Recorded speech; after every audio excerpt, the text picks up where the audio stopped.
जंगल के बीचों बीच एक बहुत पुराना और विशाल बरगद का पेड़ खड़ा था। उसकी ऊंची शाखाओं के एक छोटे से घोंसले में एक नन्ही सी चिड़िया रहती थी।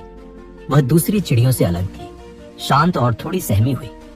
जब बाकी पक्षी नीले आसमान की ऊंचाइयों को नापते और हवाओं में कलाबाजियां दिखाते, तब वह नन्ही चिड़िया बस घोंसले के कोने में बैठी उन्हें निहारती रहती। उसके मन में भी बादलों को छूने और सूरज के करीब जाने का सपना था, लेकिन जैसे ही वह पंख फैलाती, उसका पूरा शरीर डर से कांपने लगता और वह जमीन पर आ गिरती। जंगल के दूसरे पक्षी उसका मजाक उड़ाते, उसे डरपोक कहकर पुकारते। उनकी बातें सुनकर वह रात के सन्नाटे में चुपचाप आंसू बहाती और खुद से कहती, शायद उड़ना मेरे नसीब में ही नहीं है। लेकिन उसके भीतर एक नन्ही सी आवाज अब भी जीवित थी, जो उसे याद दिलाती कि अगर उसने खुद पर भरोसा छोड़ दिया तो उसके सपनों का अंत हो जाएगा। एक शाम जब वह फिर से गिरकर पेड़ की जड़ के पास बैठी थी, एक बुजुर्ग तोता उसके पास आया। उस अनुभवी तोते ने बड़े प्यार से उसे एक गहरी बात समझाई।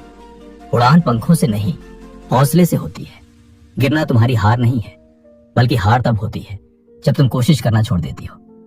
उन शब्दों ने उस नन्ही चिड़िया के भीतर एक नई आग जला दी। अगली सुबह उसने तय किया कि वह अब गिरने से नहीं डरेगी। वह फिर से ऊंची डाल पर गई और एक लंबी छलांग लगा दी। वह फिर गिरी, लेकिन इस बार उसके चेहरे पर दर्द नहीं, बल्कि एक मुस्कान थी, क्योंकि वह कुछ पल के लिए हवा में ठहरी थी। दिन बीतते गए और उसकी मेहनत रंग लाने लगी। अब उसकी उड़ान लंबी और स्थिर होने लगी थी।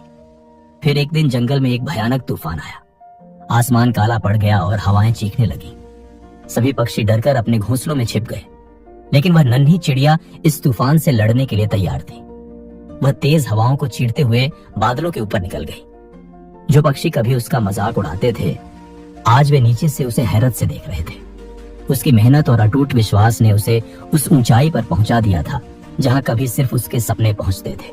दोस्तों, हमारी जिंदगी में भी लोग हमें नीचा दिखाएंगे और हम कई बार असफल भी होंगे, लेकिन असली विजेता वही है जो गिरकर हार नहीं मानता।